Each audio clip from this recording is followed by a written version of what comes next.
Saudari dan saudara yang terkasih dalam Kristus, selamat sore. Hari ini hari Senin pada Advent pekan yang kedua. Mari kita memulai pesiaran iman kita bersama Santa Teresa Lisieux dengan terlebih dahulu mendoakan doa malaikat Tuhan. Demi nama Bapa dan Putra dan Roh Kudus. Amin. Maria diberi kabar oleh malaikat Tuhan bahwa ia akan mengandung dari Roh Kudus. Salam Maria, penuh rahmat Tuhan sertamu, terpujilah engkau di antara wanita, dan terpujilah buah tubuhmu Yesus. Santa Maria Bunda Allah, doakanlah kami yang berdosa ini, sekarang dan waktu kami mati. Amin. Aku ini hamba Tuhan, terjadilah padaku menurut perkataanmu. Salam Maria, penuh rahmat Tuhan sertamu, terpujilah engkau di antara wanita, dan terpujilah buah tubuhmu Yesus. Santa Maria Bunda Allah, doakanlah kami yang berdosa ini, sekarang dan waktu kami mati. Amin. Sabda sudah menjadi daging dan tinggal di antara kita. Salam Maria, penuh rahmat Tuhan sertamu, terpujilah engkau di antara wanita, dan terpujilah buah tubuhmu Yesus. Santa Maria Bunda Allah, doakanlah kami yang berdosa ini, sekarang dan waktu kami mati. Amin. Doakanlah kami ya Santa Bunda Allah, supaya kami dapat menikmati janji-janji Kristus. Marilah kita berdoa. Ya Allah, karena kabar malaikat kami mengetahui bahwa Yesus Kristus Putramu menjadi manusia, curahkanlah rahmat-Mu ke dalam hati kami, supaya karena sengsara dan salibnya, kami dibawa kepada kebangkitan yang mulia, sebab Dialah Tuhan dan pengantara kami. Amin. Para saudara, hari ini cerita dalam Injil yang kita dengarkan dalam misa itu begitu menarik. Diceritakan bahwa Yesus sedang mengajar. Banyak orang datang untuk mendengarkan Dia. Bahkan tempat di mana Yesus mengajar itu begitu penuh. Semua orang ada di sana. Bahkan tidak ada celah untuk bisa masuk. Kemudian ada seorang lumpuh.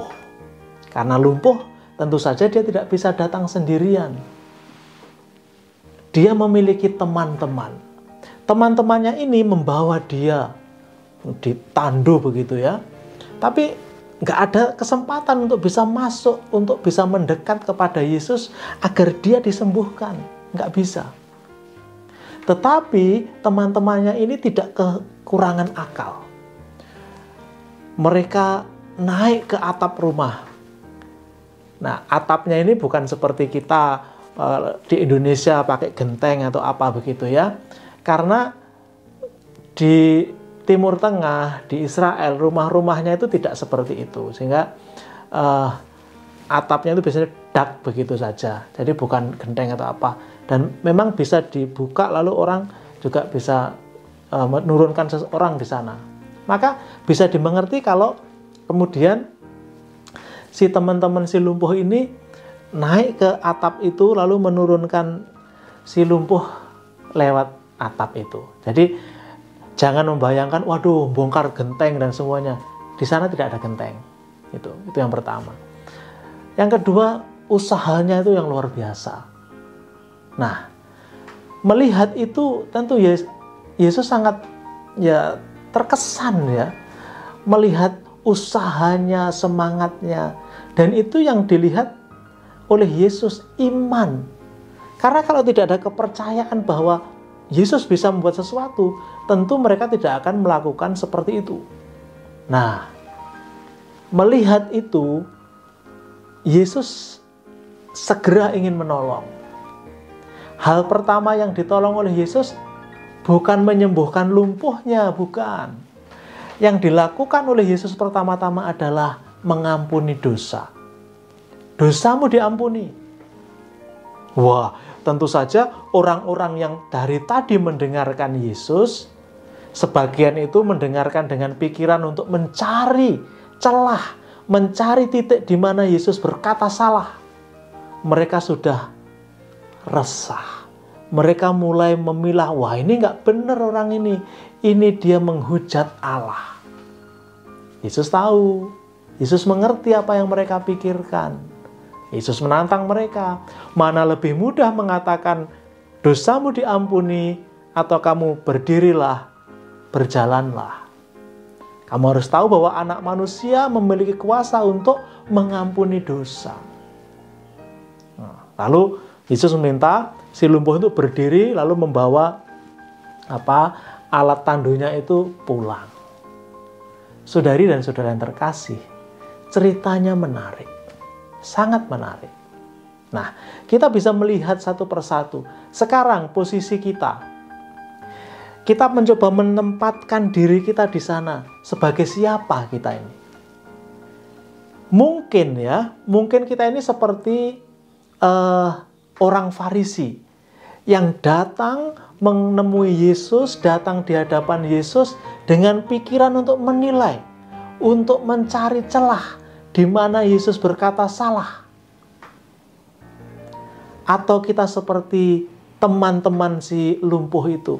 Kita memiliki iman yang besar, kita memiliki usaha yang besar, tidak menyerah dengan satu rintangan saja. Atau kita si lumpuh yang dibawa oleh orang lain kepada Yesus. Saudari-saudara yang terkasih, siapa diri kita? Mungkin kita gabungan dari semuanya.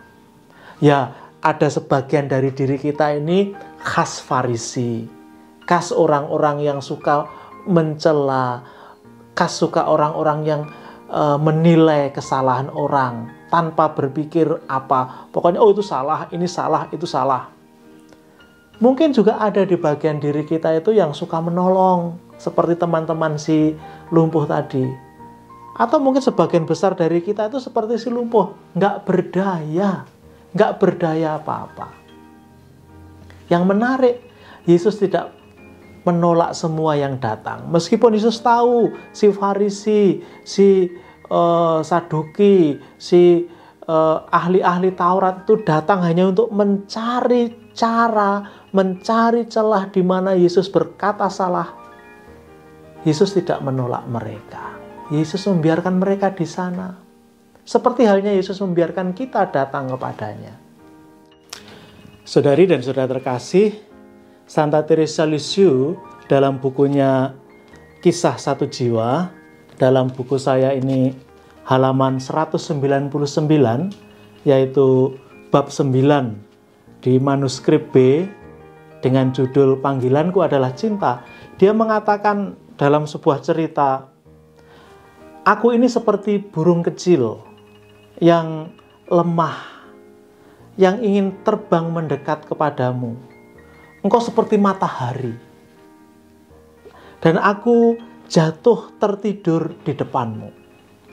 Lalu Santa Teresa juga membandingkan Yesus itu seperti elang.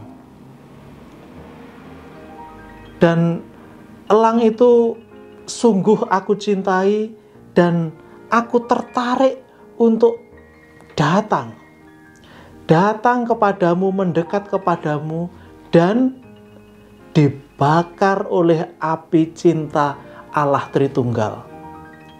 Aku ingin datang di sana sehabis-habisnya. Nah, saudari dan saudara terkasih, perasaan untuk datang kepada Yesus, dan Yesus tidak menolak. Seperti tadi, kerumunan orang yang di sana semua diterima. Hanya memang ada yang berniat baik, ada yang tidak. Santa Teresia ingin datang, ditarik, bersatu dalam api Allah Tritunggal. Terbakar sehabis-habisnya tidak apa-apa. Karena memang pada akhirnya tujuan dari hidup kita itu bersatu dengan Allah Tritunggal. Kalau toh kita terbakar dalam api kasih Allah Tritunggal, yaitu tujuan hidup kita. Itu penjelasan Santa Teresa Lisieux. Dan kita bisa setahap demi setahap, setapak demi setapak, melangkah dan mendekat kepada Allah Tritunggal. Mungkin banyak halangan, mungkin banyak rintangan, tetapi kita jangan menyerah. Seperti teman-teman sing lumpuh yang tidak menyerah. Kita terus mendekat, biar kita dibakar oleh api kasih Allah. Tuhan memberkati. Demi nama Bapa dan Putra dan Roh Kudus. Amin.